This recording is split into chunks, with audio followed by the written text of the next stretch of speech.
Hi, kitty cats.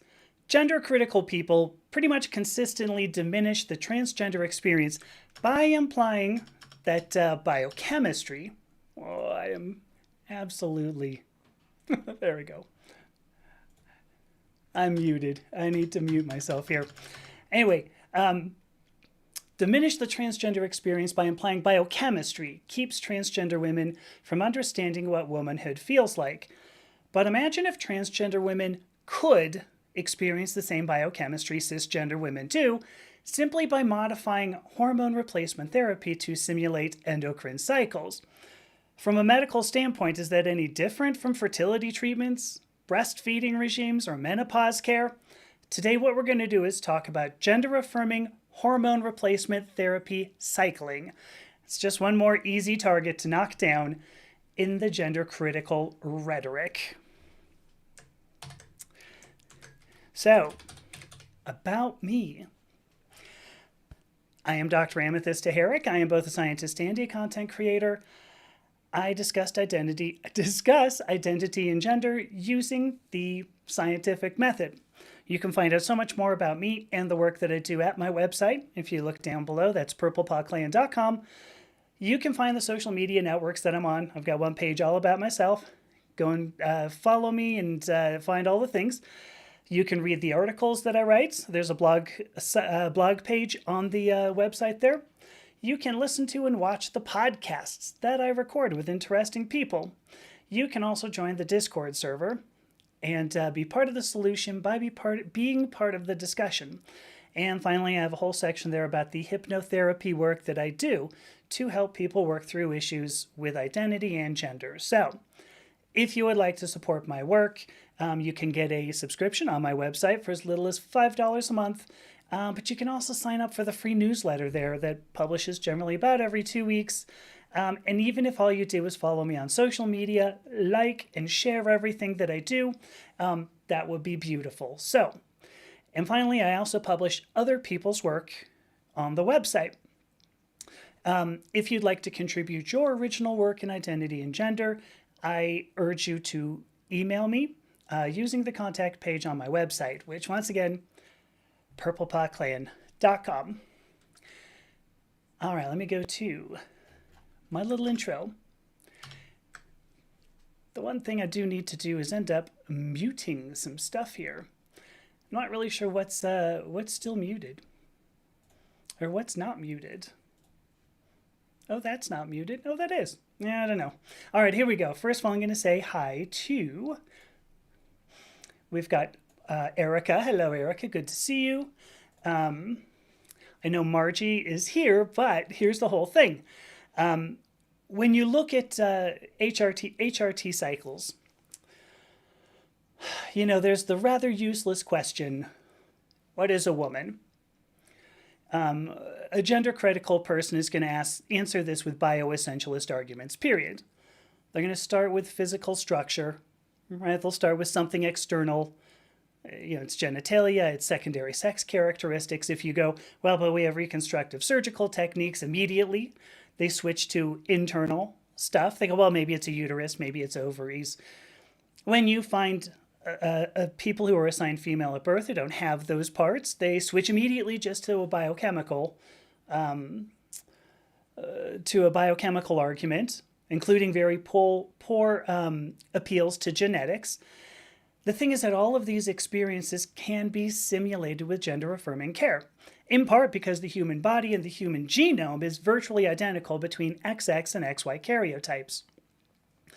It's really the internal and the external environment that drives so much of human development, which is why gender-affirming care was developed in the first place. So much of this, and most of the gender-affirming care that's out there now, was developed for cisgender people, not transgender people. Surgeries, including breast augmentation, facial techniques, even neovaginal reconstruction, hormone replacement therapy is called such because it replaces hormones that are no longer being produced by the body. So when you're looking at gender-critical people, these goalposts continue to move. So another goal, I'll put up a little things here, is the menstrual cycle. Once again, you have HRT that can be used to simulate many aspects of the menstrual cycle. This is used in fertility treatments, as I mentioned. It's used to improve the chance of breastfeeding, often used in perimenopause and menopause care. So, is it true that transgender women could never understand the menstrual cycle? And to answer that question, I have a guest. You're not seeing her on the comments because it's Margie Fancypants. Presumably you know her from, moderating the chat, also on the Discord server. So today we are going to talk about, first of all, why HRT cycles are of interest, how to get started with your own HRT cycles, and how to model cycles that with certain dosages before actually putting them in your body and affecting your body. So hopefully what we're going to do, by the end, we're going to answer the question, is a woman defined only by her hormonal makeup, as gender-critical rhetoric would imply? All right, I am going to bring Margie in. Where are you? Here we go. First of all, hello, Margie. How are you? Hello, I'm doing well. So Good. glad to be here. I'm getting blasted in the head by my kiwi as usual. As per The usual, I'm going to give me a second to switch some sand here. okay. Okay, The there we the go. audio, of course, we were testing it before. It was absolutely perfect, but from time to time, it's kind of cutting out. Now that we're live, of course. So Oh, is it cutting so out for you or on me? when you're talking, it's occasionally getting a little iffy. So Sure. if I well, just ask for clarification. Of course, it works perfectly until we're live because Well, of course say it what I does. So there you go. Um, Interestingly, we got a whole lot of things going on in the in some chat here. Not really sure. So first of all, Creely Lavender says they've followed me since I started this TikTok account. So thank you so much. John Galt says, "Why on earth would I want to do that?" I'm just going to ask, who are you, John Galt? Fun stuff. All right, because John Galt says men would never understand. Not really sure what that is. Tale of Spence. Unfortunately, I don't know what the Tale of Spence question is. So there you go. Anita, I'm Well, glad that all sounded good. I'm guessing that John Galt is a cis man, and the answer is you wouldn't want to do that because you're not interested in feminization But of course, because you're right, cis. right. So there's your answer. You wouldn't be interested in it because it doesn't apply to you. Not everything is Yes. about you, John Galt. Oh my gosh, don't say that to him. That's gonna hurt his feelings. So, all right, let's get started on yeah, I don't know. All right, let's get started on some of these questions. I'm curious first because we're talking obviously about HRT cycles, ultimately hormone replacement therapy cycles. So I'm curious, just right off the bat, like what interested you first of all in hormone cycles as a transgender woman? Well, why is that important? Well, in my case, right at the start of my medical transition, it was I was in a special situation because uh, I had a baby born 2 days before I started estradiol, and I had realized during the pregnancy after my egg had cracked that I could potentially have a chance to breastfeed, Right. and this very much excited me. And so I basically, right out of the gate, I tromped down my foot on the accelerator as much as I could.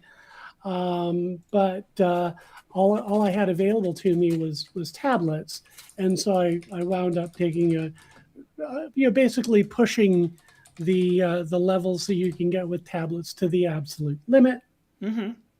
and so I could really appreciate the pardon me the ability that you can get through other dosing routes to achieve super physiologic levels of hormones that is nearly requires swallowing a dangerous quantity of tablets Sure. because tablets in high dosages can be dangerous because the liver processing Mm, converts the estradiol into estrone, which has issues with blood clots and other sort of nasty yes. stuff like that.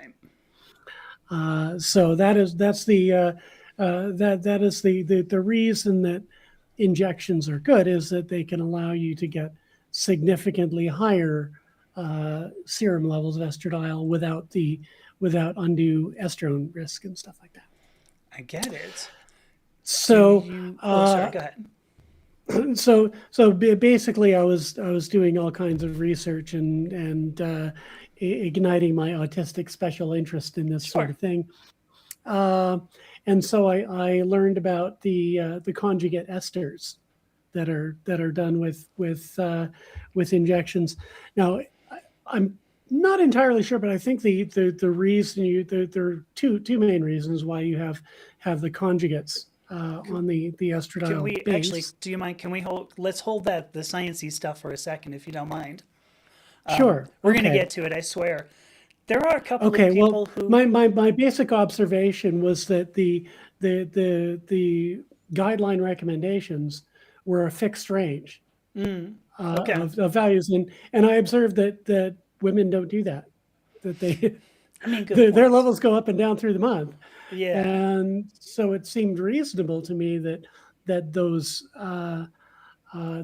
fluctuating levels would have an effect on a trans woman as well as on a cis woman. Of And course. so it was Of course. that was the question that I wanted to answer, is does it? Of course. I see. So that ultimately was why you started learning about this. That makes sense. Hmm. I got a couple. I got a couple of people here. First of all, John Galt says that I wouldn't fool anyone, which is fascinating because I seem to all the time. But we do have a question here from Protozolved, and Protozolved, I don't know if you're still here, but before I go further, there is somebody named Iceman who says, "Look, don't agree. Do what adults want, but leave kids alone, or war will come." My opinion. Well, yeah, war will come is not an opinion. Just No, it's saying, not. Iceman. It does seem that war has come. Well, there's that too. All right, let's let's get to this question. There's a question from Protozolve that I'm gonna take because I think this is interesting, and Margie, you'll probably have I'm sure have an opinion on this as well. So Protozolved, assuming you're still here, asks the question, "What's my opinion on children being transgender?" Now there are two questions you're asking me here, or asking both of us here, and Margie, I'm gonna get to you, I swear. The first question is there such a thing as a transgender child? And I can say, well, yes, because I was one. So I know that for a fact. Well, what's my opinion? There's no opinion necessary there. I know that when I was 4 years old, I knew I was different. By 12 years old, I knew I was going to transition, and this was in the early 1980s. So I don't need an opinion on that. I've got at least my own experience. And I personally, Margie, I know you've talked to a lot of people too. I personally have talked to probably a couple of hundred gender diverse people, many of whom will have a similar experience. Like Margie, were you pretty young when you realized you were gender diverse? Well, I've always I'm not sure that I consciously recognized it. There were a lot of complicated things in my life, but when my egg finally cracked, suddenly a whole lot of confusing things just started to make sense. I see. Like I knew that I had always wanted breasts, but that's like, who doesn't, right? The usual kind of eggy attitude. And I was fascinated by the sex change operations and things like that you heard, because we were about the same age, growing up in Mm-hmm. the 70s and 80s, and it was a faraway, strange thing that was kind of an abstract thing for me. But it was, in my case, I didn't recognize my own transness until I experienced gender euphoria. And so it was kind of a cart and horse thing until I experienced gender euphoria, I didn't recognize my own transness. And so the motivation to explore gender wasn't obvious a priori. But then as soon as I understood that, going back in time, it's like, oh yeah, my whole life I have been trans. I just didn't, before you know, Sure. you don't know. Some people realize at different ages. I think that makes sense. Um, First of all, everybody, sorry, I was mad there. I realized there was some audio things going on here. Thank you to both to Conspiracy and for Anita for making that point. So sorry, Margie, I was listening as I was also trying to troubleshoot some stuff there. Okay, so here we go. So Protozolved, I've lost audio for you. you lost my audio? Oh, you would have. That's a good point. Give me one sec. All right, so that should be better. Oh, No, it should be there better. we go. All right, so the other half of the question that Protozolved has asked. So was you asked what's my opinion on children being transgender? So there's no doubt that I was a transgender child. Margie has given, her own story. I've talked with many people who have had, very young experiences when they were, to be transgender gender diversity when we're young. The other half of your question is what is my opinion on, oh, I can move this out of the way. What's my opinion on children transitioning gender? Presumably because that would be one of the places you wanted me to go with this. The point is that no conspiracy. Thank you. I'm glad you helped me.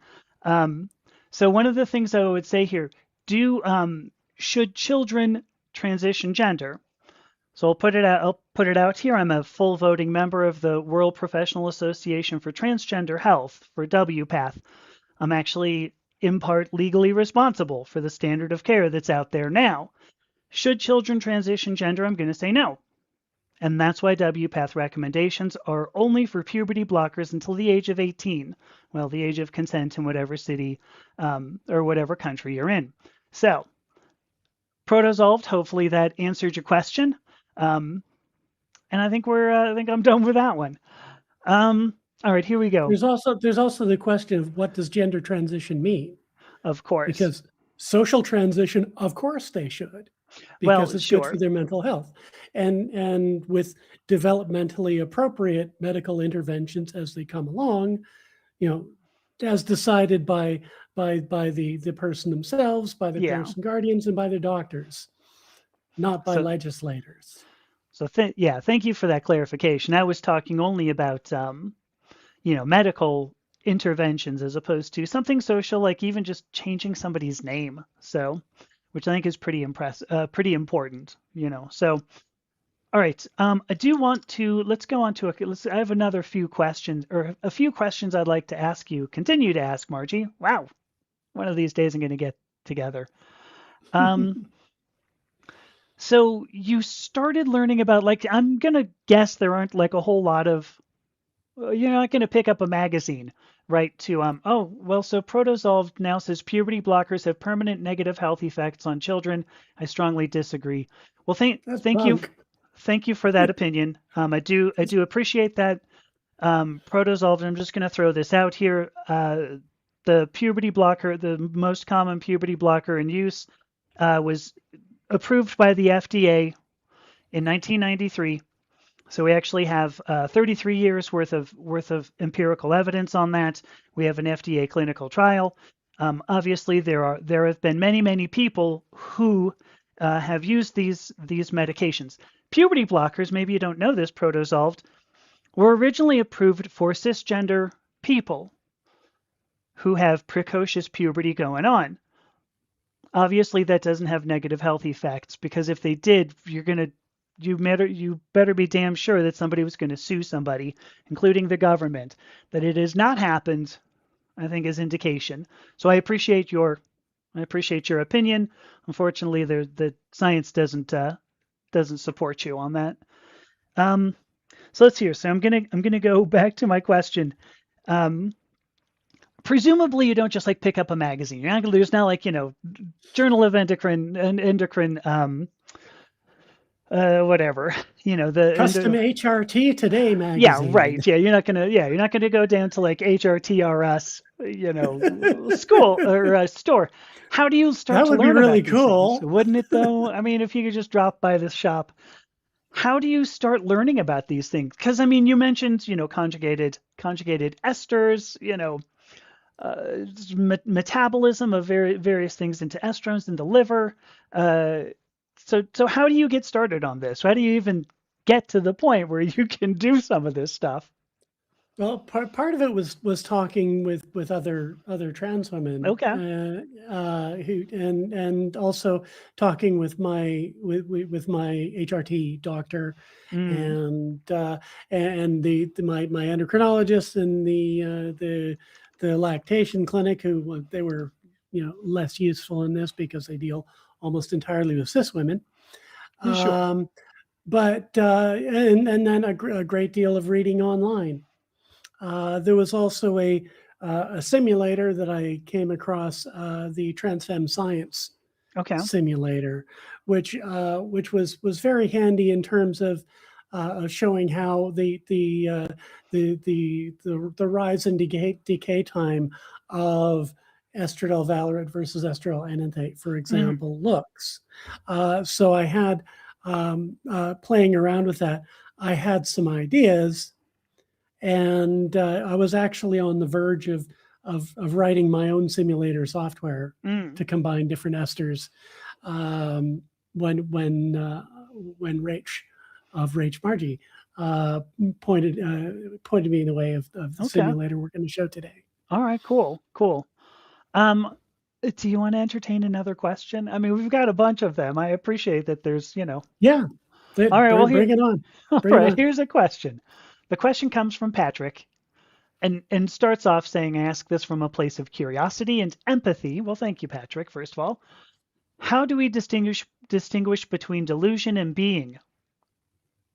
I think that's a very philosophical question. I don't know if that was supposed to be between delusion and being transgender, which would imply, first of all, that any gender diversity is necessarily delusion.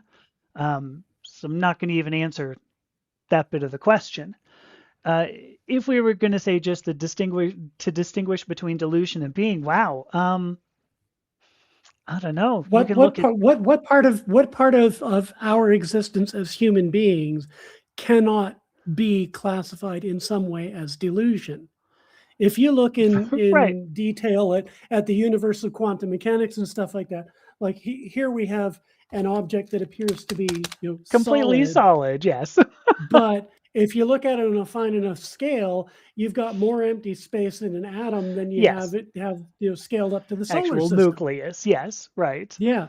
So what we perceive in our mind is not the same as external reality. It is a simplification and a mental model that corresponds in some way to the macroscopic world around us, but Yeah. it's not the same thing. It is subjective reality as a construct of our heads, no matter what. Now that being said, despite there being much more empty space in a bus than actual like dense nucleus, you also don't want to jump out in front of it. So That is what true. while we Those know that electron shells are powerful. yeah, while we know of course that what we see is maybe not necessarily a complete representation or at least a completely objective representation of what we're seeing in reality, we do also have to figure out some way to get along here. So I don't know. How do we distinguish between delusion and being? I one thing I'm going to say is possibly don't go on Truth Social. Maybe that's my. I was going to leave one last little fu at the end.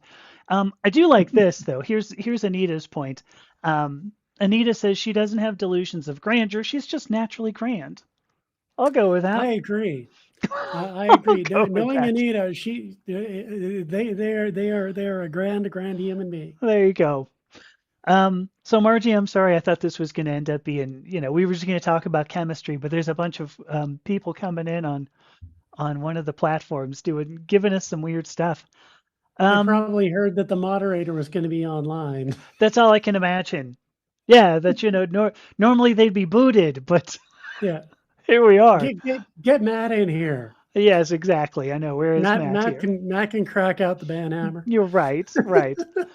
All right, so so you have shown me like some simulations and stuff. Uh, Before we talk about the simulations, and I know I didn't, we probably could have talked about this. You've mentioned there are conjugated esters. What's the point here? Uh, let's start with that question. What's a conjugated ester? Why does it make a difference when we're looking at hormone replacement therapy? Okay, sure. Well, the I guess one important thing to realize about taking the hormones is that using the term drug to indicate the hormones. Hmm. The estradiol base itself, the drug, I don't think it's stable outside the conditions of the human body because it's a very reactive Mm, molecule. sure, It's a hormone, and so for stability in terms of delivery, and also to control the rate of it becoming biologically active, okay, because what you do is rather than injecting the hormone base, the drug, you inject a prodrug, which is converted by your metabolism into the active hormone. sure, sure, And so the way it's done is you've got your estradiol base here, and then there's something attached onto it, which can be as simple as a hemihydrate, yeah, which is kind of the most bare bones delivery, and then you can attach on benzoate or valerate or enanthate or andecyclate, or there's a whole bunch of different ones. And the key thing is these different acids, the esters that you glom onto it, in the order that I was going through, they're getting heavier and heavier, mm, and that literally weighs down the molecule. sure, Means that since the diffusion happens by Brownian motion, by them getting bumped around by the molecules in your body, the heavier that glom together pair is, the slower it moves.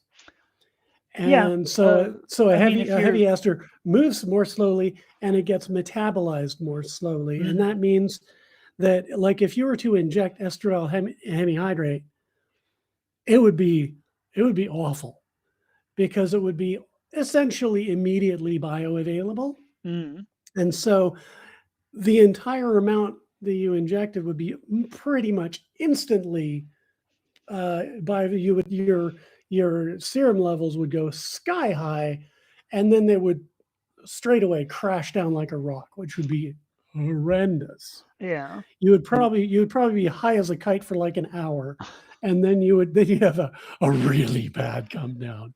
yeah, So and Anita you makes need a to.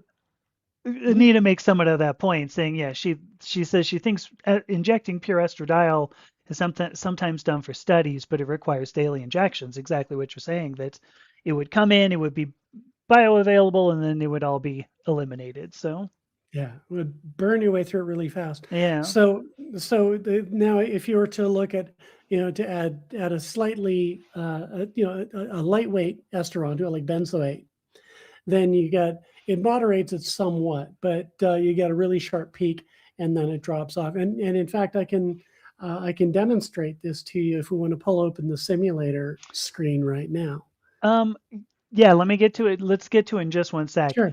Because one Okay. thing I would say too. So for the sake of what we're talking about here, so you have an estradiol molecule, ultimately an estradiol skeleton that does this whole thing, and then you're saying there's varying size pieces of schmutz that you put on the end that affect its ability to become bioavailable is what we're talking about. Is that the Exactly.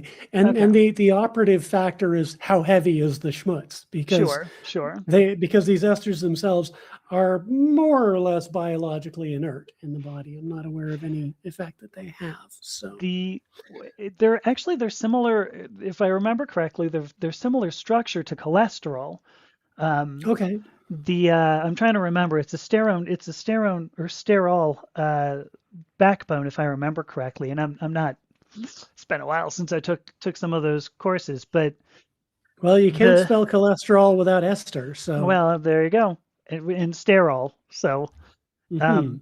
so the heavy bit too. I haven't looked at the structure of a valerate or an enanthate, but the there's a the hydrophobicity is going to make a difference. How well do these things move with into water and out of water? Um, of course, they have to cross membranes if you're doing an intramuscular. Um, if you're going to do an intramuscular injection, right, it's got to get across several membranes to get to your bloodstream to go places. So, um, anyway, another things. Here's the other thing I was going to do. So Shakespeare is here. Hi, Shakespeare. Good to see you. Hi. Um, while I don't entirely disagree with this point, Shakespeare says they just eat the pills and let the hormones do their thing. I mean, I can see that. They still have no That's valid. concept. Yeah, there you go. They still have no concept of what it means to feel as one gender or another. I just exist consistently as myself. Well, I wish you'd been here when Patrick asked the question between delusion and being. So there you go. Um, anyway, this is an interesting point. When we're talking about hormone therapy, especially we're talking about the rate at which these things become bioavailable, as Margie's been discussing here. So Anita says they started hormones in the hope to feel different, but if so, it was quite subtle for them, while other people report feeling markedly different. Um, mine was subtle. What did you? Go ahead, Margie. I had a thought you had there, but Well, they if there's one thing that's universally true in HRT, it's your mileage will vary. I mean, yeah, Right. Some people say your mileage may vary. It will. You can yeah, absolutely expect that my experience will be different from your experience, right. which would be different from Shakespeare's experience, Yeah. which would be different from Anita's experience. Everyone, everyone. They first of all, every path through the highlands of transition is unique, Oh, of and course. also every path to the trailhead is also unique. Right. And so as we go along this trail, we can the trails are not far away from each other. We can talk back and forth, but we're all walking our own path. Yeah. Each of us has entirely different biochemistry despite having uh, similar genomes. It's funny too, or genotypes. It's funny too because you hear people say, "Oh, well, male and female, they're so different, the biochemical or genetically," and it's like, well, it comes down to one half of one chromosome, one half of chromosome 23, which is not very much. You're talking about the difference of something like 200 genes, but out of about And really, 30,000. it's one gene on Well, that. that makes the big difference, yeah. This The SRY SRY is gene. really what Yeah. counts. And I guess the thing too, even when I was in taking courses in molecular biology 30 years ago, um, one of the points that we made, because it was actually a little bit before we'd finished mapping out the entire human genome. I can't believe I'm saying that, but yeah, that's when I was in college. So the point being that we people were saying, well, we all have such completely different genotypes, but then we ended up finding once we've mapped out the human genome that we differ by something along the lines of 1%. But across each other, it's 1% different that makes all of the variation in the 8 billion people on the planet.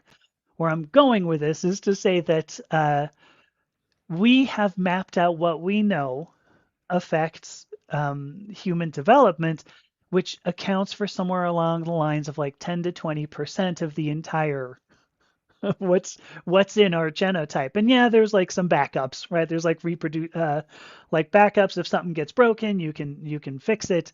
But much of the human genome, we don't know what it does. Has to do with regulation, gene regulation, and so this is how we end up with such variation, even with what appears to be very little variation in chromosomes. Out of curiosity, by the way, do you know how many genes we share with cats? Well, I've had cats and I never saw them wearing my jeans. I mean, it's a good point, but Oh, you we don't mean denim. no, it's we actually humans actually share around about 95%. It's about Mhm. 95% of the human genome and the cat genome, feline genome, overlap. So It- it's I think it's even a majority of our DNA if you're comparing us with like octopi. oh Like probably there's the amount of DNA that is required just to have basic metabolic function, right. have life at all, is a big chunk. Yes, yes. So anyway, using genetic arguments generally isn't very valuable. So um, here's some. First of all, hi Bo. This is still have yet to. You're thinking a different Bo. You're thinking Bo Hall. Um, I'm glad that Bo's here. So this says Bo says for me the mental changes did not really start until nearly 3 years on HRT. Gosh, see, it was the mental changes that changed that were so important for me, and that came in really quickly. It seemed so. Me too. Um, Transwolf New Zealand is here. Transwolf NZ. Hello, good to see you. Hi. Do you know who this is? You have a new friend of mine. Oh, good. Okay. Um, All right, so we talked about you're putting estradiol in there. They have varying sizes of like millstones that they're going to carry through the rest of the body. Um, you had mentioned that you can simulate some of these things, and there was something you wanted to start with. Do you want to get going on? You want to Sure. talk about that now? Okay. All right, I'm Well, going to go okay. to a screen share. Here's a key concept. Okay, Oh, okay. You want it? Okay. The when you have a dose of injectables, and this is in contrast with pills, the injectable juice is made such that the concentration is the concentration of estradiol base. mm, So it's 5 milligrams, and it's 5 milligrams of estradiol plus some weight, which you don't sure. need to worry about, The millstone, of millstone glommed onto it, of schmutz. schmutz. And so when you see the release curve, those of you who have studied integral calculus, the integral of that entire curve, the area underneath the curve that's traced out, represents that 5 milligrams. Okay, So if you have a lightweight thing, then to get that same area, the 5 milligram area, it goes very tall and then comes down really quick. Whereas if you've got a heavy millstone, then it takes a long time to release, and so you get a low hump that's very wide. okay, But the area of the curve is constant for a given dose. gotcha. So So the to turn that into like normal speak, no offense. If you've studied integral calculus, no, I'm kidding you, Margie. I'm so we're looking at a graph here, and the point is that all the area under of that graph represents estradiol in your bloodstream, and there you can see. So here we are showing it. Well, now you scrolled away from it, okay, but yeah, so that was the setting. Yeah, yeah, we'll turn okay, this on. okay, So okay, I'll do a quick intro to estranase here. okay, So at the beginning, we've got the monthly menstrual cycle okay, represented here. So the lighter line, the thinner line there, that represents the median level. So okay, 50% of cis women will have levels higher than that, 50% will have it sure, lower. okay, The wavy band shows shows 25 percentile points either way. Okay. So the top line is 75th percentile, and the bottom line is 25th percentile. So basically, it's a range that shows half of all women will fall within this band Sure. that wiggles up and down. Now underneath we have various controls down here.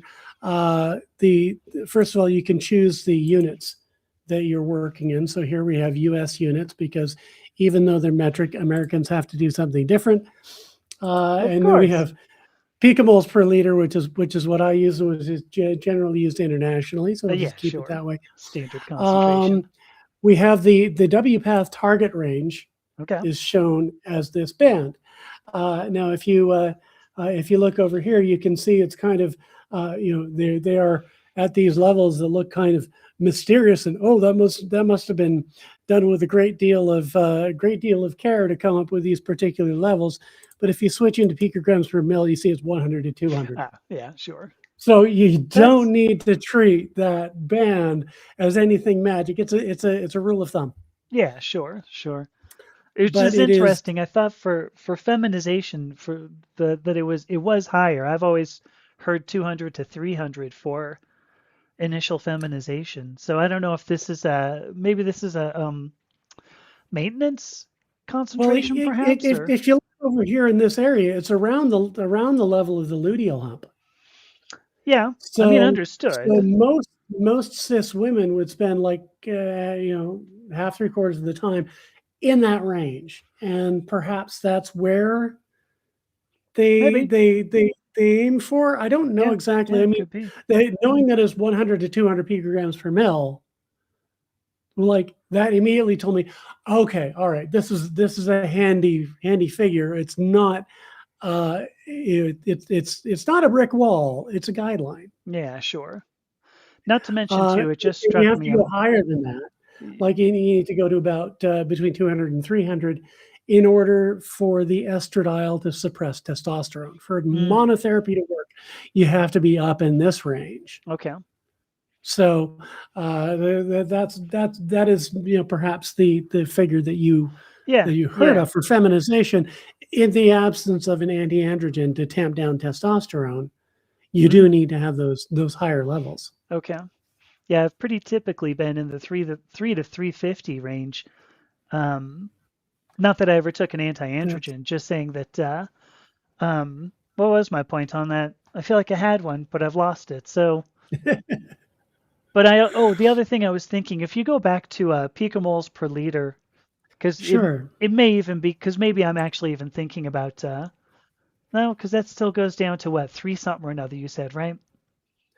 Yeah, for monotherapy, I aim like basically you want to have an average of close to 1,000 and troughs near 800. Okay. So that puts it around the level of the mean ovulatory spike. Yeah. So that's certainly not outrageous levels. So thank you for that. Let's explain this graph to us. We've got from day 0 to day 28. So we're looking at this is a typical cisgender menstrual cycle. We're looking at concentration of E2, so estradiol serum concentration. Go ahead. Yeah, the day 0 in a cis female cycle is menstruation, which makes sense because that's easy to observe in cis women. Sure. It's not the most convenient starting point for trans women because it's since we don't have uteruses. Sure.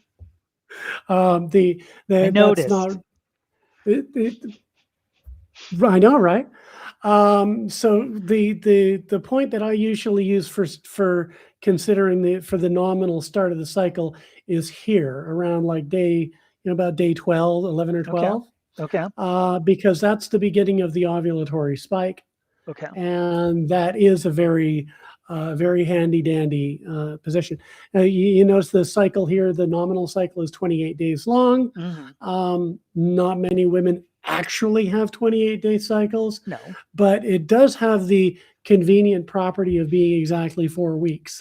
Right, sure. So if you're administering hormones, if there's something you can do that works on those 1 week patterns, then you can put it in at a convenient point in your Yeah. weekly schedule. Yeah. So for me, I usually take my doses on Friday mornings because I if I'm going to ovulate, then having nice high levels during the weekend is Oh pleasant. yeah, for sure, for sure. Right. It's nothing more, nothing deeper than that. It's if you have something, if you have a dosing pattern that works on a 7-day base of some sort, Yeah. then that's an upside, is you can have it working conveniently in your weekly Yeah. schedule. Yeah, and not have to write that in your calendar. But okay, so to I, make I sure put it I put it in my phone calendar anyway because I have oh, ADHD. you may as well. Yeah, but so what we're seeing here from about day 10 going up to about day 14, this is spiking up to the point where you're going to where an assigned female at birth person would ovulate, right? That's right. Okay. Then that settles down around, so it's around day 16, so that's like a week after 16, 17, it drops down, and then it begins to climb up again. When this is the luteal phase, Okay. which is the time that pregnancy can Yeah. occur, Yeah. that Well, that the yeah. the woman is fertile. And so, for example, progesterone levels go up during this phase, Okay. which if a trans woman is taking progesterone, and one thing that I do is that I take a higher dose of it in the 2 week section here than I do in the 2 week section here.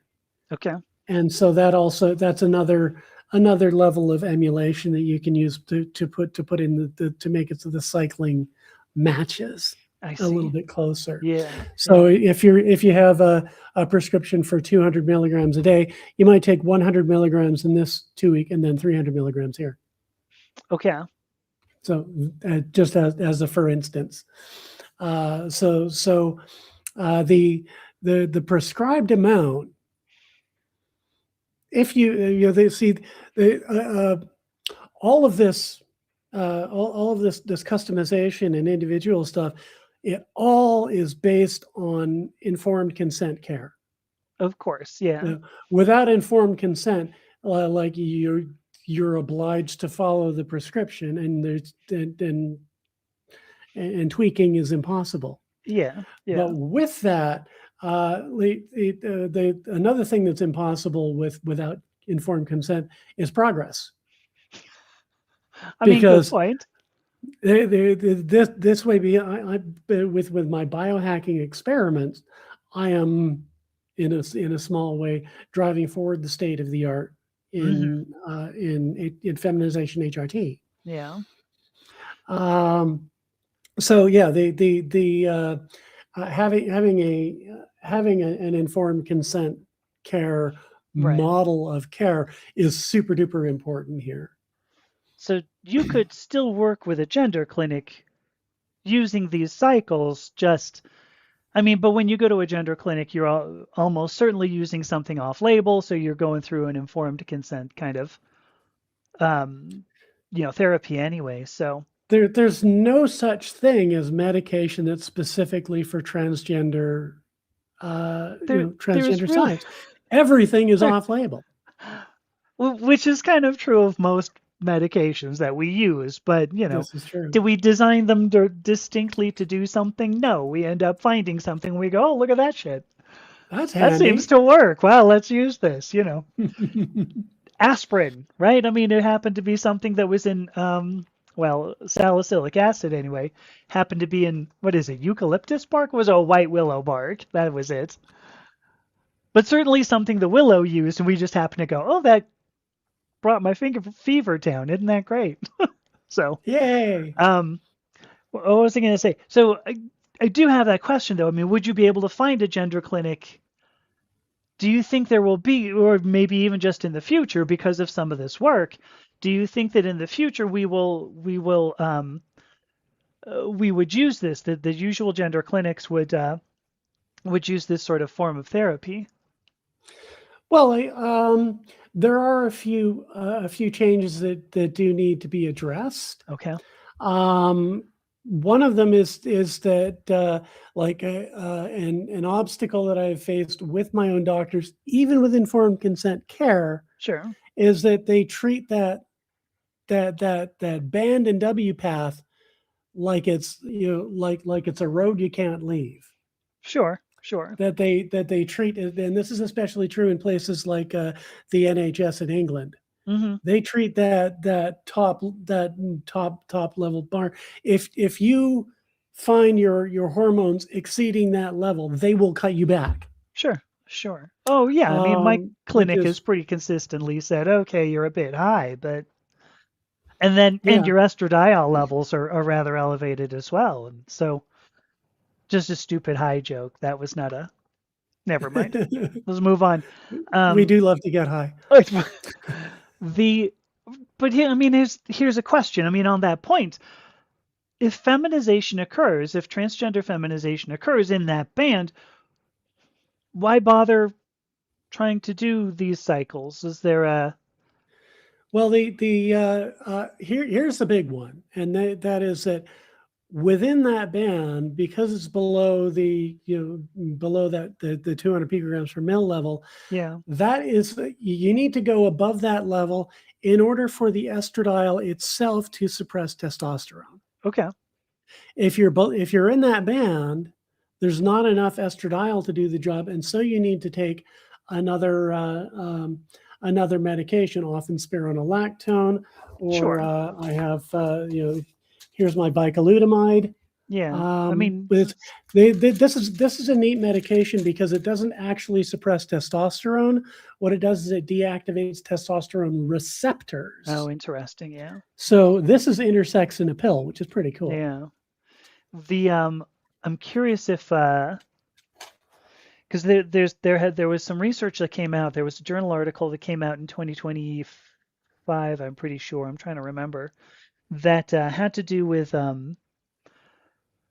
basically said that WPATH recommendations could even be used for monotherapy.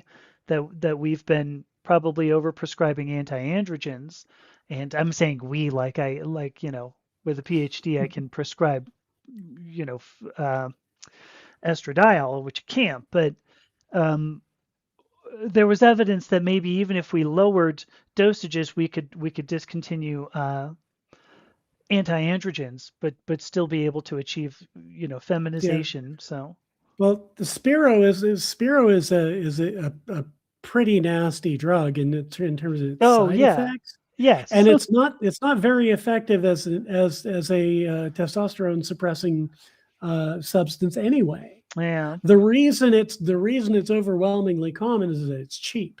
oh sure, yeah, I would imagine Um, cheap. but yeah, there's more signs of the influence of U.S. medicine on Well, the world. sure. Here's an interesting point, actually. Here's something from Angela, which, by the way, I also want to point this out. When Erica did mention that she felt some calmness almost immediately upon starting HRT, same here. And I don't know if it was, because you could certainly say, well, there's a placebo effect that you've done anything to make yourself feel better. I don't think that was entirely the case, but it was the same with me. I felt calmness almost immediately. Um, the other thing I was going to bring up, and here we go, popped up. Angela says that her psychiatrist prescribed her HRT after the first visit 36 years ago. So first of all, 36 years. The GP doctor did as the psychiatrist requested, and Angela's still taking the same therapy today. After 36 years, she's had no changes in therapy. That's fascinating. Hey, Emma. Emma just showed up too. Um, I find that fascinating because I mean now here like my gender clinic. I mean, when last time I talked to her, which was I think I don't know, it was about 6 months ago. Yeah, it was about 6 months ago. She was like, "Wow, we got to start tapering you off," and I was like, "Wait, what? It's been like 3 years." And she goes, "Oh, I know. I mean, this is kind of our protocol is that we start tapering you off." So fascinating to think that after 36 years, it's the same therapy. Crazy to consider. Yeah. My Um, my GP also asked me, when I was planning on tapering back. I'm like, yeah, well, never. Uh, but at the very least, I wouldn't taper off until I've had an orchiectomy. right, sure. That Yeah, that that if I don't, uh, uh, that T has to be suppressed. yeah, And here in New Zealand, getting surgery is just sure. it's harder than it should be. We'll say. Um, On that note, and oh, sorry, finish mhm. up. No, finish up. uh, uh, I was done. I Yeah, I guess. mean, so getting an orchiectomy. So, those of you who don't know what that is, that's removal of the testicles and scrotum. Not always the entire scrotum even, but um and the point there would be so that now you have no testosterone engines. That being said, an interesting tip. So here's something from Anita, and then I'm going to give a little bit of my own experience. So Anita says they used anti-androgens for a year and a half, but not for the last 2+ years, and even a rather low dose of estradiol from patches, gosh, even from patches, seems to maintain the low testosterone now. Um, when I started on HRT, my let's just say my testosterone engines, they shut off really quickly. Um, Everything got really super super small, um, and I was curious, if I now I said I didn't have an anti-androgen, but I mean I'm unsure after even just a couple of years before I went to get surgery. I'm curious if after those couple of years, if they would have come back, like if the Mhm. the fire in those engines would have ignited again. I'm not sure.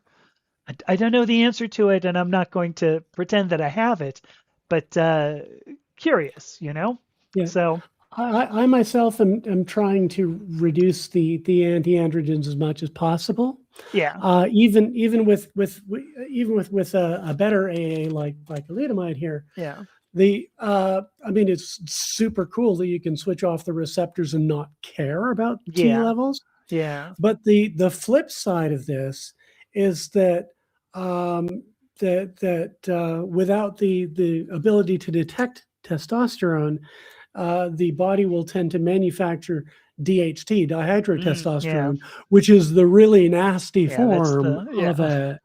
the And real so you can masculinist wind up one. with Yeah, substantially elevated DHT levels that, even with the receptors mostly shut off, you might get hair growth or body yeah, odor or stuff like that. yeah. It's a good point. So I very much prefer estradiol itself to do the suppression, and I also have had significant atrophy down there with the Sure. machines.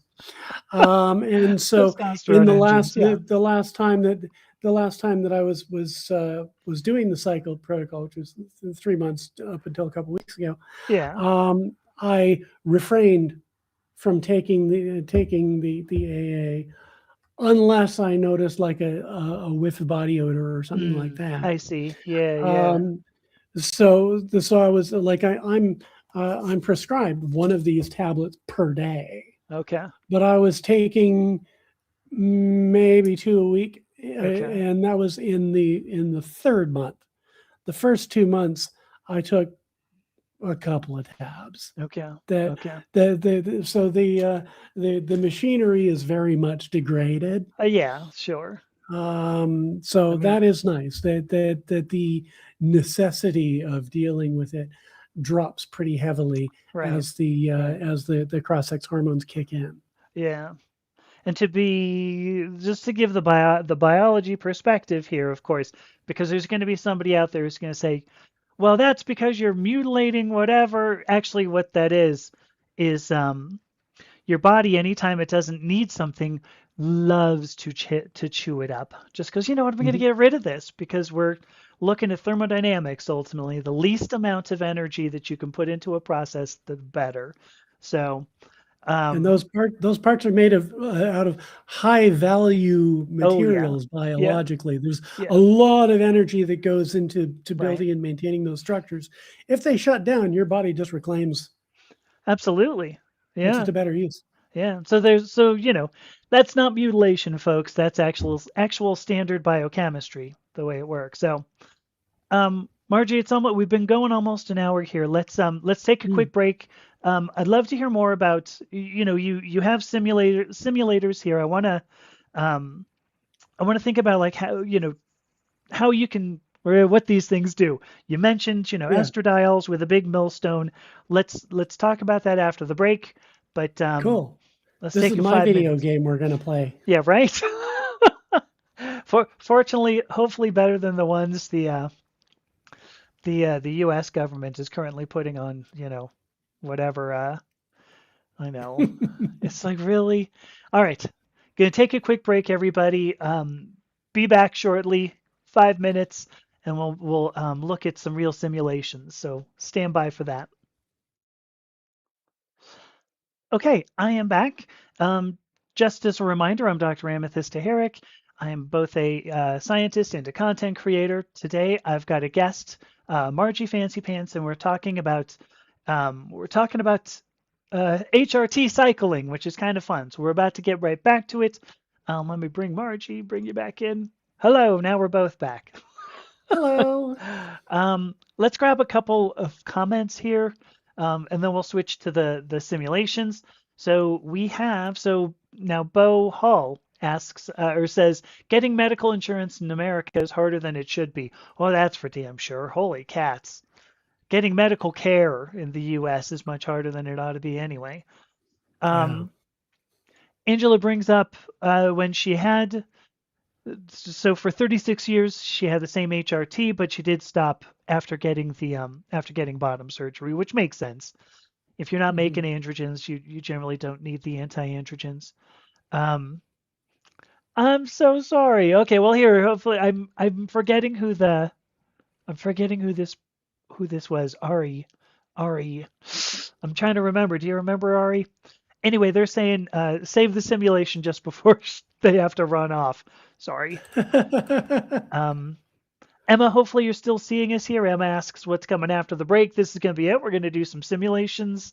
Let me turn that off. Um, how do you want to introduce this, Margie? We're going to look at the differences between the estradiols with a millstone. What Yeah. else? So we'll first we'll look at the different reaction courses of individual doses. Okay, So what I've got set up is initially is a five. So we'll look at 5 milligram doses for 4 or 5 different esters, got so it. you can get an idea of what one dose looks like. Then in a real situation, you have those doses spaced out over time and overlapping in some way, and it's the sum total of all of those things together that gives you the current Yeah. serum estradiol. Okay. So first we'll look at what a single dose does. Then we'll look at some monotherapy approaches where you Okay. have repeated doses such that they maintain that 800 to 1,000 picomole range, kind of Yeah. the ovulatory spike kind of levels around there, and then we can look at alternating between different ester types in order to make a more complicated curve. Okay. Okay. And all of this. Well, you know what? Let's get to the simulation, because here's my first quiz. So this blue line that we're looking at here, that, oops, I'm not centered. Um, that is, you've just done an injection, you get an initial spike of bioavailability, and then it tapers off as you use the thing, right? Yeah, and there are actually two parts here. We've got Okay. this curve here, which is kind of a notional curve. Like it says actually in in the manual down here in the The documentation, line the is a line lie. is a lie. That this is there's an appearance of precision here, Sure. but there's inherent uncertainty on it. And so this is what we have, the U here. We've got these Okay. speckles around here, which you can see is kind of tall at the top. But if we switch off the line, off the curve itself, we can see. So there's uncertainty here. Yeah, Partly sure. it's the changes in how those molecules might be encountered, and so there's Sure. a noise factor in there. There's also uncertainty in the models that Sure. for the different esters, they have different amounts of research data to work with. And if you go down here, they have under the estrogenic simulator, they have a whole lot of text talking about the scientific basis of it, Yeah. the limitations of the models and stuff like that.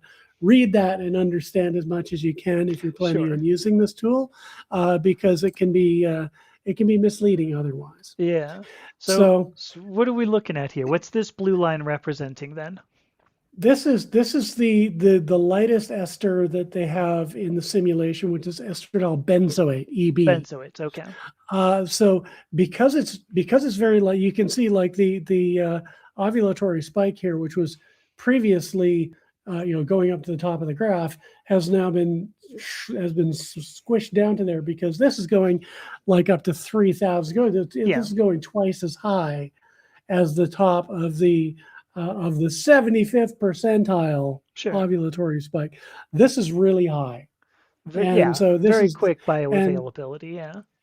Exactly. And by the time you're 4 or 5 days later, it's essentially gone. It's gone. Yeah. So I mean, this is 3 days, 20 minutes, so 4 days for it to go to a very high level. Yeah. Not a dangerously high level. Like for context, a woman in late stage pregnancy with the estradiol and progesterone being produced by the placenta is about 10 times higher than that. Okay. So you don't need to worry about your body going completely sideways if you do have super physiologic levels, but you also don't want to be at these sort of levels for years on end, because then you do have problems. Then you do have issues like blood clots and things like that. You want to aim at the, I basically treat the top of the ovulatory spike as the ceiling you don't want to go past. Sure. Can you? So that. Oh, go ahead. Finish up your statement. Okay. So yeah, now we can do is we can just start switching between the different esters. Let me ask. Okay, that was going to be my question. So you're looking at. Because tell me what this. So this model here. Actually, scroll back down if you don't mind. Oh yeah, sure. And I'll also put this in picograms per mil so people can in the US. So it's getting up to about 800 there. Yeah. Now the different models we have. So that's a little drop down there, or how do you? Yeah, you get a little pop up, and you can actually, if you have it on the repeating doses, or if you have it in the custom doses, that every single line can have a different ester specified. Sure. So that way the simulator can show you a combination of different doses happening at different frequencies and different esters, different frequencies, different doses, and that's that's lovely flexibility. Sure. So click on one of these things where it just says model, because I'm looking at EB, presuming that's intramuscular estradiol benzoate injection. Yeah. Okay. Exactly. So click on that thing. How does so it? Now in the list? Then the next one is estradiol valerate intramuscular. Oh, and here, look, it even gives you a pop-up. I don't know if that's showing. Oh, I'm not seeing the pop-up because okay, you're not seeing the pop-up. Okay. Got it. Okay. So yeah, I'll read through them. So it's first. So it's EVIM, which is estradiol valerate intramuscular. Okay. EEN-IM, which is estradiol enanthate. Okay. Intramuscular again. EC, estradiol cypionate intramuscular. Okay, cypionate, yeah. And then EUN, which is estradiol undicyclate intramuscular. Okay. Then you have EUN CASUBQ, which I was puzzling with Kazabuku. That's castor oil with a subcutaneous injection. Oh, subcutaneous. So, Okay. yeah, I do most of my injections intramuscular. Yeah. You can also like put them into your belly fat, for Yeah. example, with a shorter needle, and that's a subcutaneous injection. And then you have estradiol patches with Oh, once okay. weekly or twice weekly applications Yeah. simulated as well. Wow. Okay. So That's a whole lot yeah, of things. there's a lot of varieties here. So Yeah. let's start working through. I'm going to go from EB to EC. Okay. Okay, all right, that is much heavier. Okay, so this is going. So we'll take a look here. This is EB. Okay. This is benzoate here. This is with a light Switching, millstone. which is the lightest of the millstones. Then here we have Valorant, the same amount of estradiol. Mm-hmm. Instead of going up to 3,000, it peaks at below 250. Yeah. Well, you're in And picograms per mil now, so it was 800, I guess. yeah, Instead of exactly. going to So 800, it's 250 or so. Yeah. yeah, exactly. So in picomoles per mil, it peaks out at around 900. Yeah. Instead of Or 3,000, which is pretty significant. exactly, it's a more tractable dose, Yeah. and it also by the time that if you're let's take a look at the benzoate again. By the time you're dropping down to the bottom of the active of the W path range is 4 days. Yeah. With Valorant, it's like 6 days, but it also is doing so with a much smaller excursion Yeah. above that He, top limit, and and and then by here's the a time it's dropping out to really not doing anything, it's almost 2 weeks. yeah. And here's a good question too, because now here's Mhm. what Angela brings up. That's the technical doses, but what are the relevant effects on your body and mind? Great point. If you have a spike that craps out in 4 days, it's going to be hard on your body. It's going to be hard on your emotions, I'm sure as well. Which is why we do things like valorate as opposed or Yeah. enanthate as opposed to One thing that I've benzoate. noticed, So, and I've only done injections with Valorant and Enanthate, hmm is that um, I get the dysphoric feeling of having inadequate levels mm, under two circumstances. One, they're actually low levels, hmm and that there's kind of the onset of menopause feeling, which I can sure. tell you 0 stars do not recommend menopause. Um, the other option is you might have high levels, but it's dropping fast. Mm, yeah. And so with the benzoate curve like that, basically like that initial slope there is that's like a Oh, quadruple it's black yeah, diamond scale. dramatic. You're Yeah, you're you're dramatic. jumping on you're first going sky high. You'll probably feel high as a kite at 12 hours after dosing it. But then you're going to feel like crap Yeah, a it's gonna. day, a Yeah, day or two later. You're going to feel like a dog's breakfast when it's dropping like that, even though you're still at levels that are above the ovulatory spike. yeah. So good question, So, Angela. Very good question. mhm. All right. So so can you stick so actually the two? Can you stick two lines at the same time, EB and EV? yes, I can actually. If what we can do is we can turn on EV here, and we will put a 4 milligram dose at interval 0. Yeah. There you Now, go. Perfect. this is actually combined. So this would be an 8 Oh, milligram oh, dose, oh, oh. So it's thinking. right? Oh, So say it's so sorry. Okay. it's Well, overlapping. It's not at the same time. yeah, You can yeah. do repeating doses, repeated doses.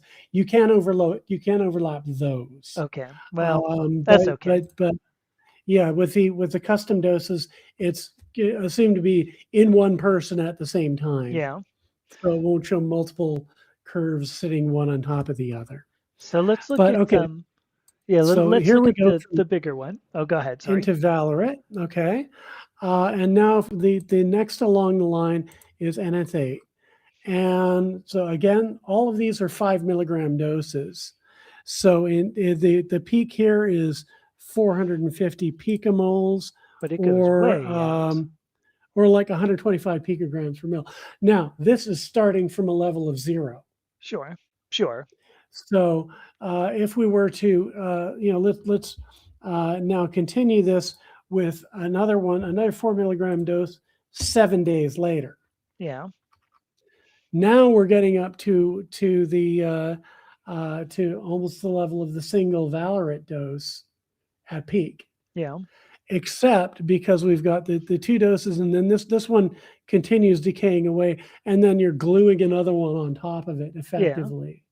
And so that's why now with 2 doses a week apart, you've got physiologic levels after 3 weeks. Yeah.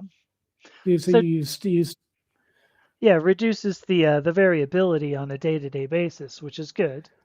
Yeah, and if you just continue piling these things up, wait, you wanted 4 milligrams 7 days later, so it continues climbing, and 4 mg 7 days later, it's climbing, but it's slower. Yeah. And what you're doing is you are approaching a steady state. Yeah. A steady state dose for every 7 days. So that is the steady state condition that the vocabulary fail. What is it you've called? Reached equilibrium. The limit condition. If you just continue going this after another couple of cycles, it'll be basically sitting right on top of that line, and it'll stay there. Yeah. Wait, Ari says they're still here. So good. Ari says, by the way, as a programmer, this is a clean program to play with. Just so you know, if there are notes on your streaming platform, there should be a link in there. But otherwise, can you remind me what the Oh no, hang on. I'll pull it up. I'm going to put it actually into the I'm going to put it into the chat here. Yeah, and the actual URL, you just insert the period before the SE. It's a Swedish domain. Esterday.se is the URL to get the and it's a JavaScript app. Anything you enter into this only stays on your local machine. It doesn't get sent to servers anywhere. It's just kept in parameters on your machine. The simulation is done locally, so you don't need to have it. There's no worries about privacy concerns from it. All right, I have put this into the comments for everybody. So, oh, there it is. Okay. All right. So, what else do you want to show here? Like it came up. I'll continue. So this is estradiol cypionate. So again, we'll to compare with Valorate here, we've got a spike like that, and you can kind of use this monotherapy line as a guide, and then going to enanthate single dose is like that, and then cypionate is even lower. Yeah. So peak value from 5 milligrams of like 90 picograms per mil, or 300 and something picomoles per liter. Yeah. And then we have undecyclate, which you can see is it takes a long time to decay. Slow, yeah, very slow. This is the 6-month mark from one dose. But the levels are minuscule, like 49 picomoles per mil. Yeah. In order to get a meaningful dose, so these have all been 4 milligram doses I've been showing. Like, 40 milligrams is more along the lines of what you would practically use with something like Undec. Yeah. And then you can have, continuing that, we'll have 40 milligram, but it's like, let's see, a month later. Right. Yeah. So if you really don't like needles, true. Then Undec is a good solution to have an injection, because you use a needle a month. Yeah, that's a good point. So if we here's a handy feature in here. You've got presets. set in here. So you can take a look at 30-day undec monotherapy. I So it's see. an Yeah. injection. This is 40 milligrams every 30 days, Yeah. and you've got those same kind of target range menstrual cycles. So it's sitting right in the same level, very low variability, and with one needle a month. Yeah. So Yeah. this is a year on the graph. Right. Well, it So looks like 2 years there almost in yeah, times yeah, of days. So this point where it drops off is yeah. at Oh, I see what you're saying. 334 Yeah. days. So it's got a year's worth of doses, and you're still getting active levels until 380 days, Yeah. more than That's a quite year a after the bit. start. Let's So these take heavy esters, they hang around for a long time, yeah. very steady. But if you want to switch from using this protocol to a different one, you're in for a long wait while your body Yeah. metabolizes it away, and you also have big doses to give.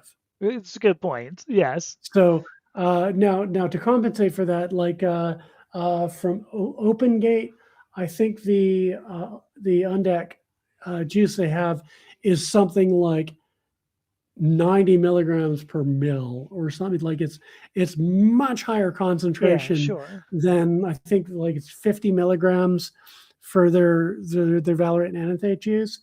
And with the stuff that is normally dispensed from a compounding pharmacy is typically 20 milligrams. Yeah. For reasons I can get into, the stuff that I have here is actually, this is just 10 milligrams per mil. This is very low concentration juice that I use. Yeah. And the reason I'm happy with that is because it allows me to do very tightly controlled doses. Yeah, sure. Okay. Yeah, hang on. Let's take a question really fast. Because Sure. Bo asked the questions, couldn't you take half a pill in the morning and the other half at night to taper off the fast drop? Yeah, that's basically the point. If you have bioavailability coming in quickly, you can futz with the dose over and over and over. And part of what Margie's talking about here is that if you bring these in at different times and different dosages, you can twiddle with that actual twiddle that whole thing all over the place. End up with either something very stable or something that does change to look like it does the oops. Yeah, whoops, hang on.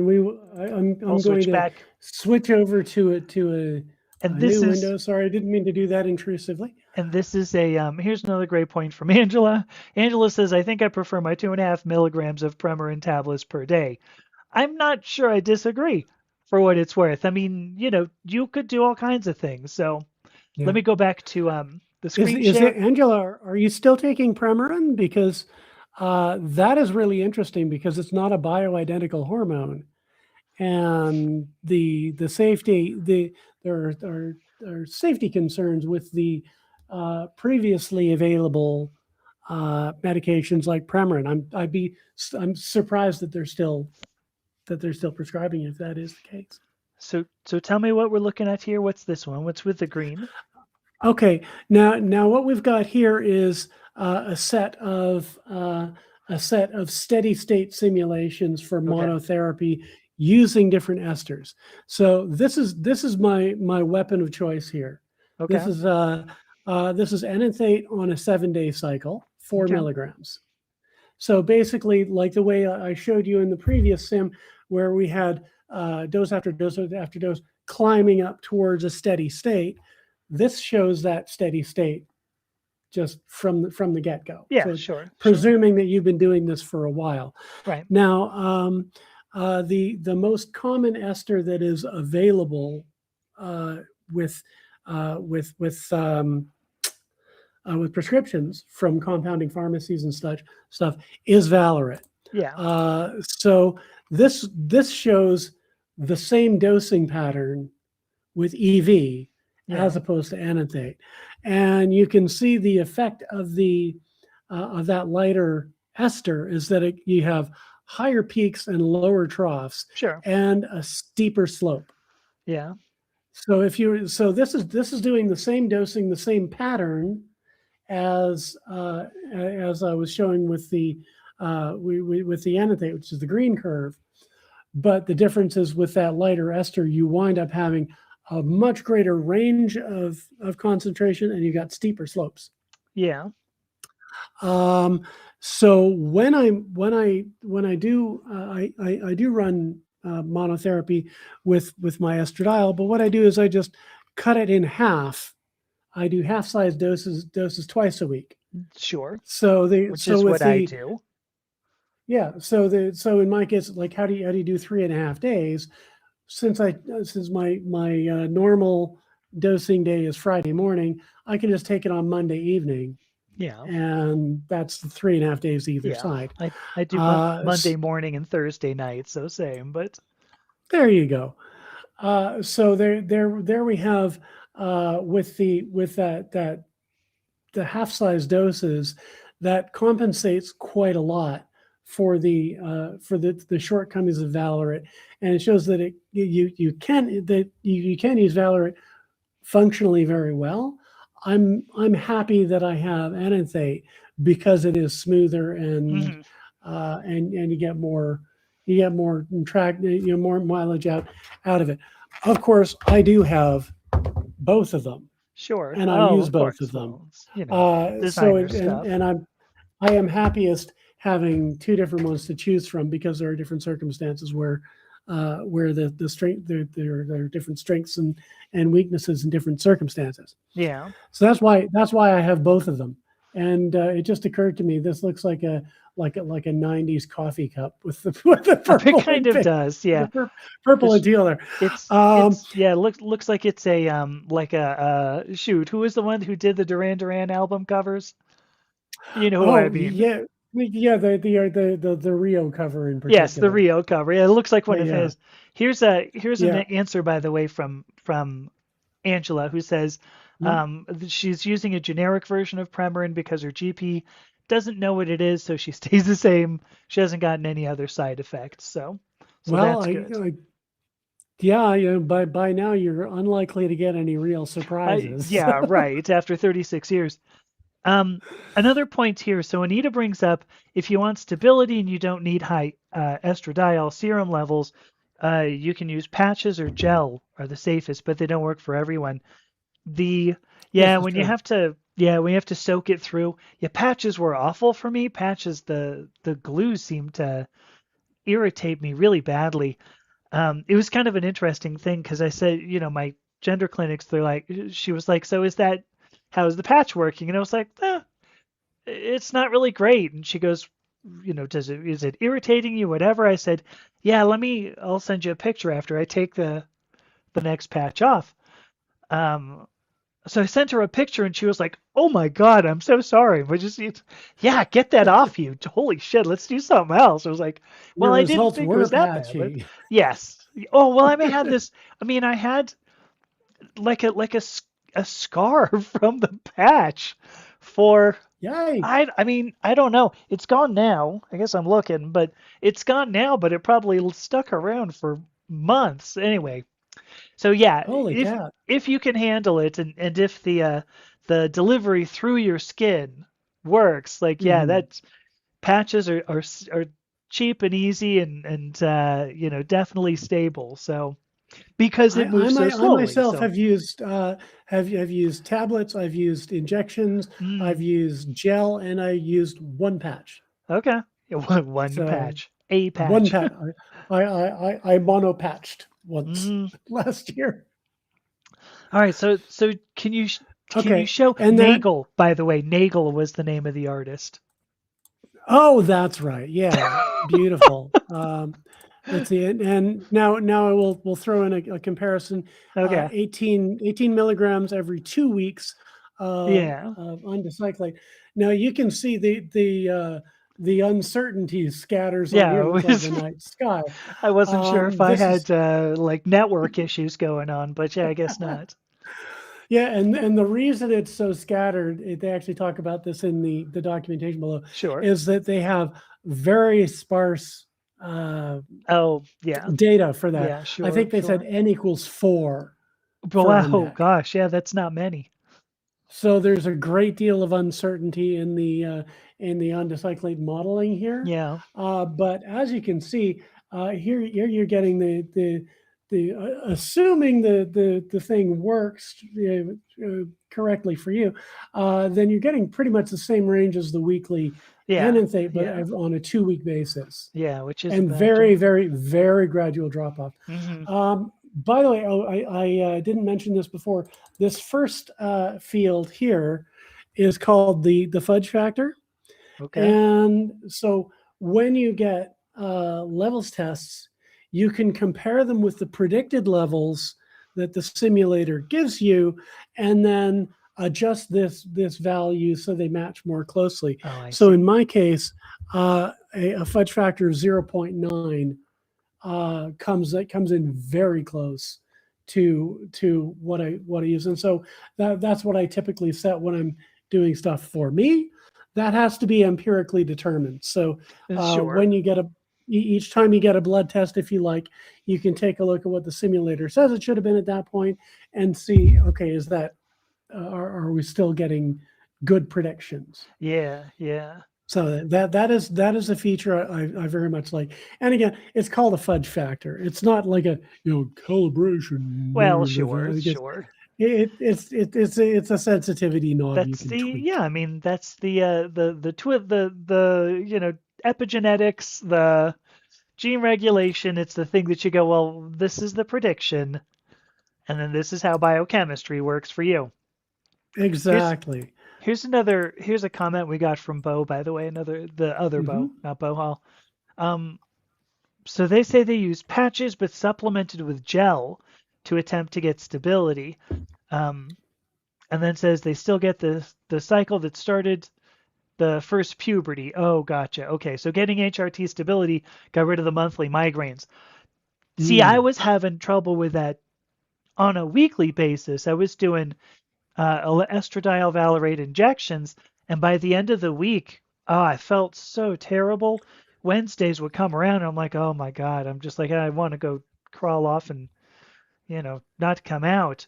So, so I think stability is a huge point. Um, and I know you're going to get to this. Do because now if you're trying to reach dose or serum levels that match basically a menstrual cycle, like does that play with your emotions, everything? Does it play with all kinds of Um, things? yes, it does. Okay. There are emotional effects. There are libido effects. Mm, And since as you can see, the curve drops down, drops down here, there can also be, especially in this zone, if you're matching this closely, you could have testosterone levels popping back up right. because you're way below monotherapy levels here.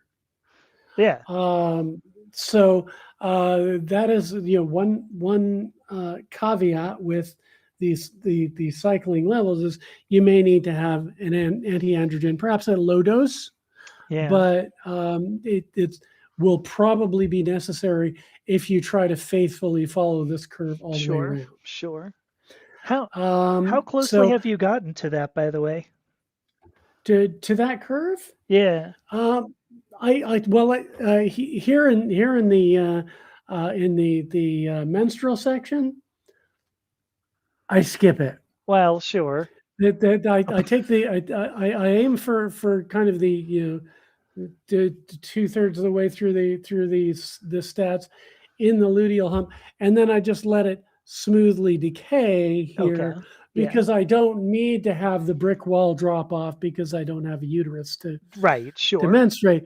And so by allowing that to be a smooth taper off with NFA, it makes it much less prone to PMDD, Yeah. premenstrual dysphoria disorder. Yeah. Okay. So and that also gets jealousy from cis girls. Well, I'd imagine. Yeah. I can skip that part of the month. Yeah. Here's an So interesting point on emotions. Anita says your mileage will vary, right? You already mentioned this, mhm. Margie. Anita is very insensitive to the serum levels.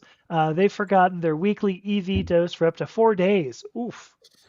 Or a whole half week of patches without noticing any mood effects.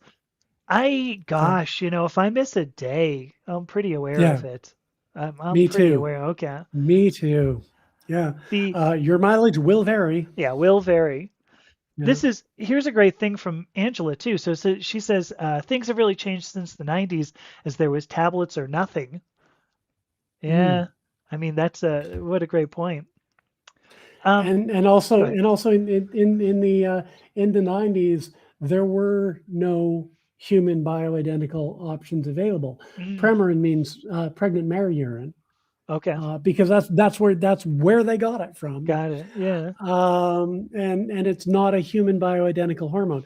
By the way, Premarin tablets are red, and that is where Oh, sure. the red pill from the Red. Matrix comes from. Right. It's Premarin. That's Yeah. what it is. Good little tidbit there. Um, Okay, Go ahead. shall we get into cycling stuff, because Yeah. Go. Yeah. we're Tell me getting what else do you have? okay. Now I've got I'm going to switch over to a a model that was developed by Margie, and this is called the Witch Queen Okay. cycling protocol. That's what she dubbed it. This is done only with Valorant. Wow. So you can take a look at Oh my the schedule gosh. of dosing here. So you've got these two little 1 milligram doses here to ramp up. The Yeah. third one is 4.5 milligrams. So 6 and 8 day spacing down here, and then so it's fairly complicated. It's and it's tracing the menstrual section fairly closely. Her objective was to get the nearest emulation she could Yeah. match to Yeah. a cis female cycle using Valorant. Yeah. Wow. It looks like huge pain. I mean, it's like It it's does. Here you have low levels and steep slopes. It's like although I guess for what it's worth, what's the delay between those? Because it's no more than once every 4 days or so, right? What's the the spacing of all of these doses is either 6 or 8 days. 6 or 8 days? So it's Okay. so basically It's we're not that bad. talking average of 1 week Yeah. spacing of the doses, Yeah. I guess and that's it not too bad. modulates the size of the dose to Yeah. get that shape. Yeah. So this is what Rach was using for I think she said a couple of years Okay. uh, before uh, before she and I started talking on actually it's a transmaker server that I run, and Okay. this is kind of the ultimate maker project going on here. And so I had the idea of switching between esters so you can get the wide hump enanthate, for example, and a narrow spike. And I was I actually see. going into the thing to ask, okay, I'm going to write my own simulator here because I can't Yeah. find something that does this. And it was Rach who pointed me here to Esternase, Oh, I see. Okay. Okay. which is so. Thank you, Rach. You are a wonderful help. And at the time, she was also a student of the biopharmacology of estradiol, Oh, okay. and so she took my concept and ran it past her professors for validation, which was really important for me to have Yeah. some sort of professional to look at this idea and just tell me that I'm not completely out to lunch. And so they validated it. And then Rachel also took the initial concept I had for it and simplified it. For example, making it so all of the doses fell on even weeks. That was Rachel's idea.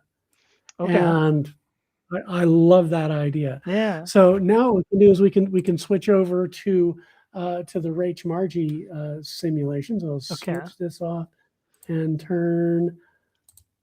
Here we go. So this is ta-da, Okay. Rach Margie protocol.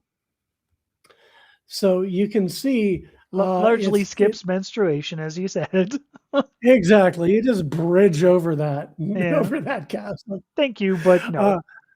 I can show you what it's like just for comparison. I can set the booster dose there to 0, and so this is a closer approximation. Yeah, sure. So but you can see it's nice and smooth. Hmm. You don't have this brick wall at Yeah, all. right. And I have done it this way. And actually, the first time I tried this protocol, the first time I had access to Amethysta, I did a 6 milligram dose at the beginning because I couldn't believe that a 4 milligram dose of estradiol would keep me going for 3 weeks. Sure. It was just like because 1 week was painful with Valorant. Sure. And so Sure. this is what I did the first time I took it. And super physiologic levels at the peak. This was perfectly fine. And then the time after that, I went back. I tried it at the 4 milligram dose, and this is okay too.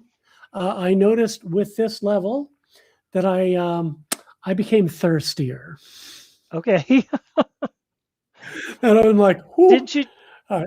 you I think I'm hydrate? going to Don't you? go We on just to hydrate. Yeah, isn't that all the yeah, problem? Just need to yeah. hydrate more. Well, not that kind of thirsty. And Oh, also, the first few times I did this in this last week, as it was dropping down, yeah.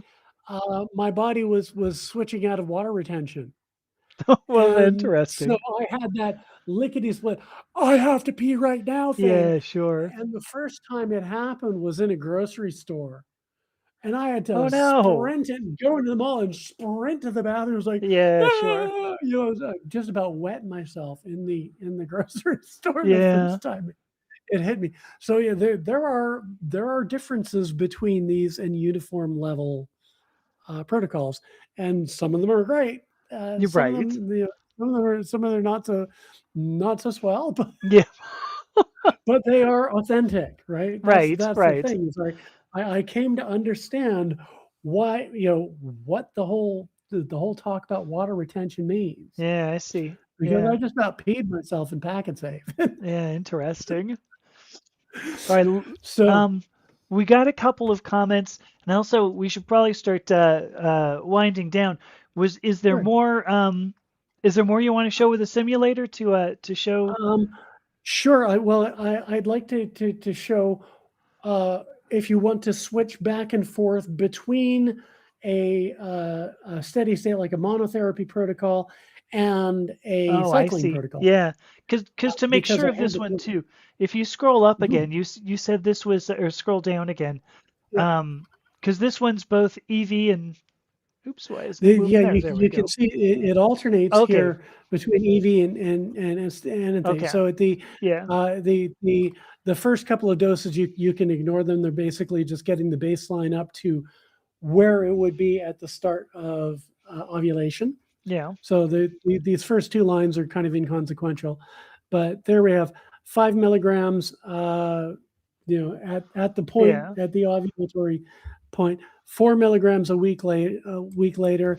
The Yeah. normal pattern is another 2 milligrams sustainer dose, so you're getting almost flat through the luteal hump, Yeah. which is very nice. And then it tapers down the next week, nothing. Then the week after that, we switch to Valorant again, 5 milligram dose. I've noticed that the effect of the exact size of that dose is almost inconsequential. I don't Mm. notice the difference. What does matter is the difference between the height of the spike and the luteal hump, especially Sure. here at the Sure. beginning. Yeah, I can believe Uh, that. s- and the and so the You might think that if the luteal lump is higher, that you would feel more feminine kind of feelings. It's actually the opposite. Hmm. This is the high reactivity kind of cycle. If you change it to 6 milligrams on that first week, So if you ramp that up like this, it's really easy going. Hmm. So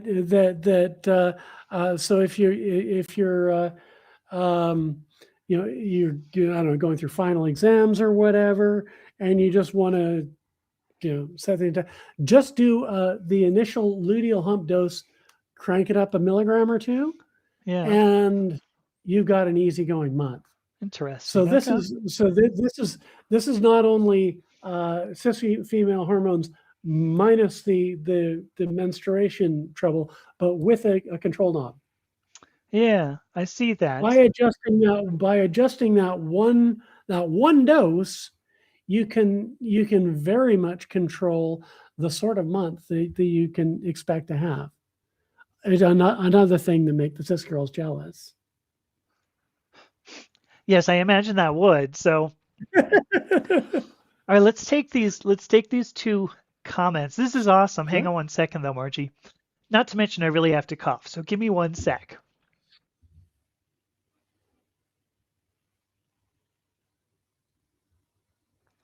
I'd been trying to hold that. I was waiting for you to finish, so that wasn't a. All right, I'm okay, everybody. All right, so first of all, here we have did I get to the right one? I did. So first of all, hi Charlotte. So Charlotte says she's about to go to her gender doctor to talk about hormone therapy in a few hours. So first of all, good on you, woo! Bring up that you don't necessarily have to use estradiol valerate. So before I get to Angela's, I had one question too, because you don't have to name sources or anything, and it's probably better if you don't. But I can. I know, but don't. Just for the sake of this video, because like as far as I know, at least in the U.S., you can get estradiol valerate and castor oil, as you mentioned. Can you get this? Can you get other conjugated esters in the U.S., or do There you know that?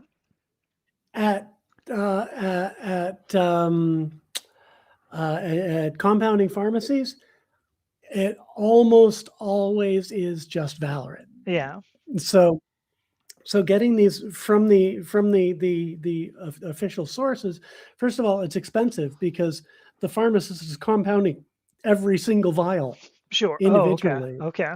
and so there's labor costs in there. It's substantially more expensive. Pardon my Yeah, hiccups. yeah, Whereas the labs that are creating these DIY hormones, I really don't see them as DIY because it's not myself that's compounding it. sure. That if you are taking the powdered hormone and the oils and you're doing the sterilization by yourself and all this, that's what I call DIY. That's And pretty if you're doing that, DIY. yeah, and then it is an option. It's even cheaper. Yeah, But if I make some, if I do some juice that ethically I cannot let anyone else inject that juice. sure. Yeah, sure. It has to be only the person who compounded it can take it.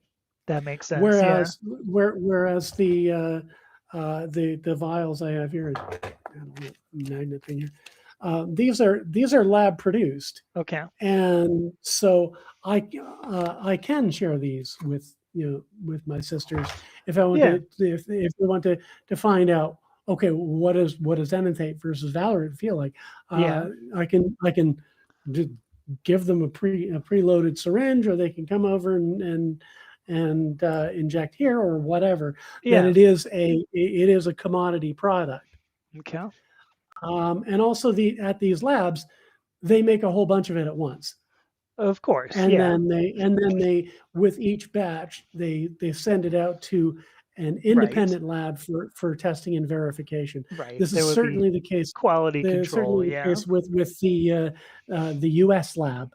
And there is a lab that is creating these different esters available with with the commodity compounding and other advantages. in the United States. So you do Okay. not have to get those through customs. Okay. And people can talk to me on the Discord about Yeah. where these things can be sourced. Yeah, that'd be the way to do it. Okay. There's one last comment I wanted to get to because this is interesting. So not Anita, sorry. Angela brings up a funny thing. Is my employer said recently that the two of them both started HRT at 30.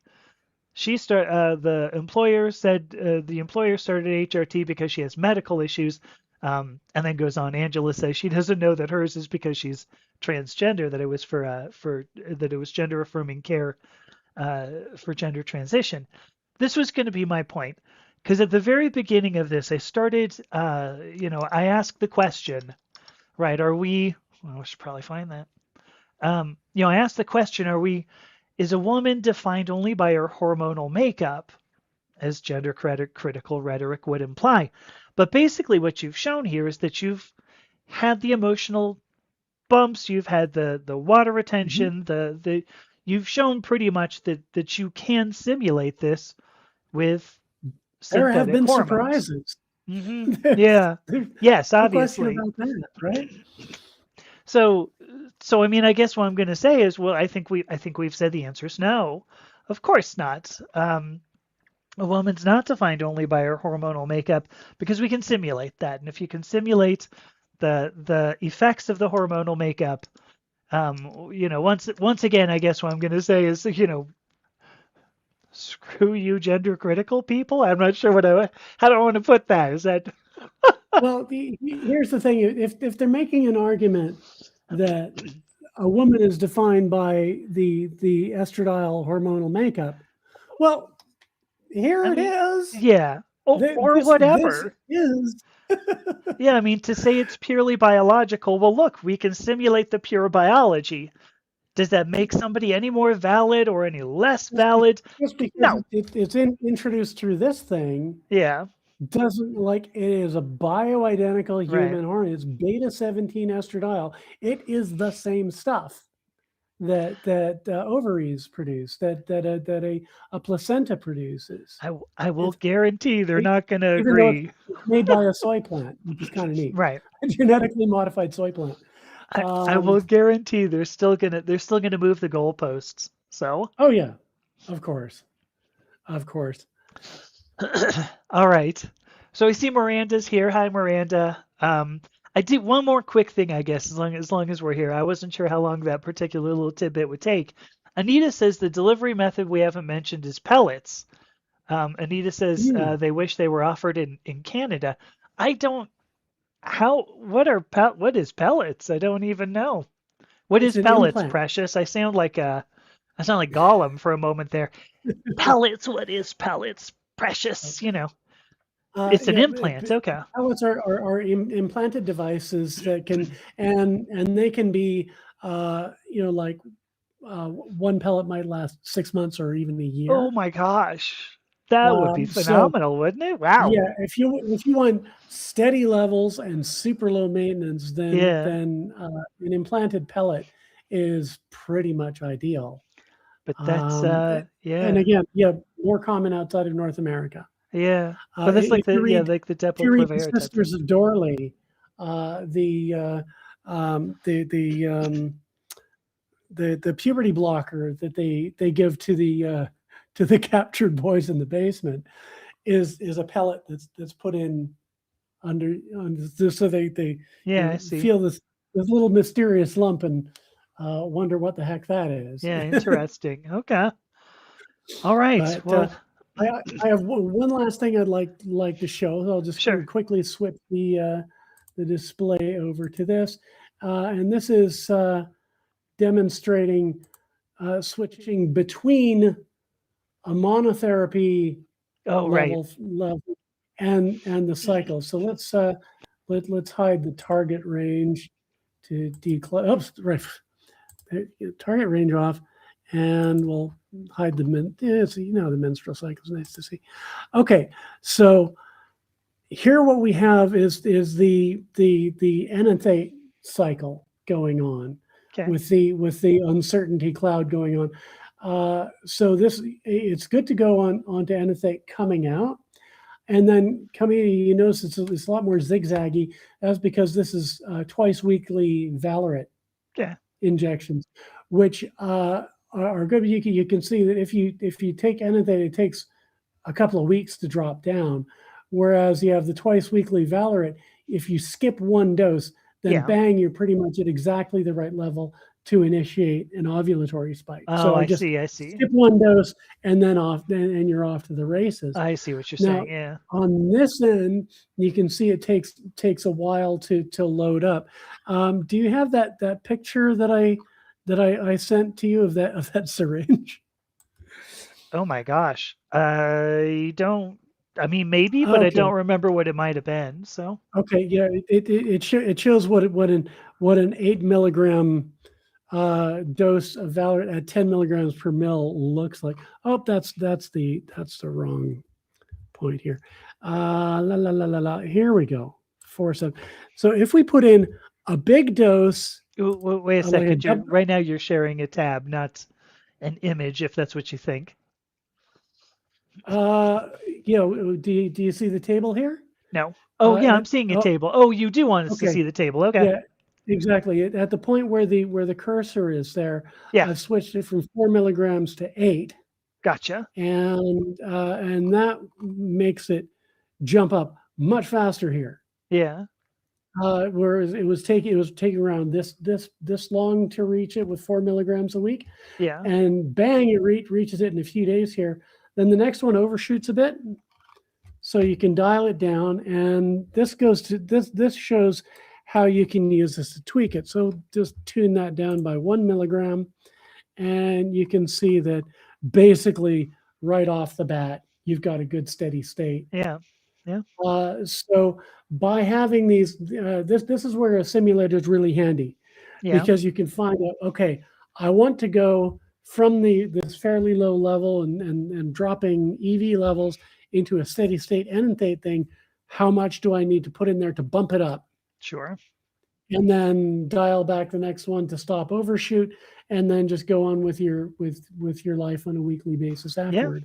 Yeah. This is where these simulations are fantastically useful, because you can figure out things like how much do I need and at what frequency and stuff. And I can also have it tweaked to my own metabolism by doing that. Which the target range for context. So this would be a very close simulation of the way it is working in my system. Yeah. And having this sort of, it's far better to be playing around with numbers in a video game than with levels in my own body. For sure. All right. Well, cool. Thank you so much for showing all of this. Hopefully that was super duper interesting.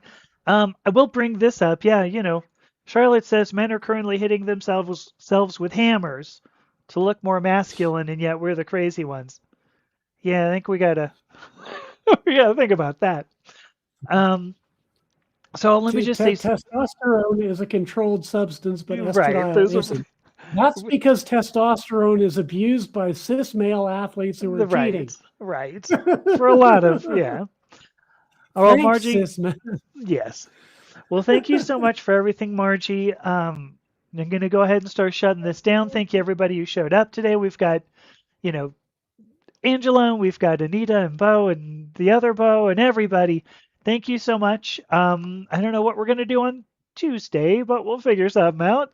Do something on Tuesday.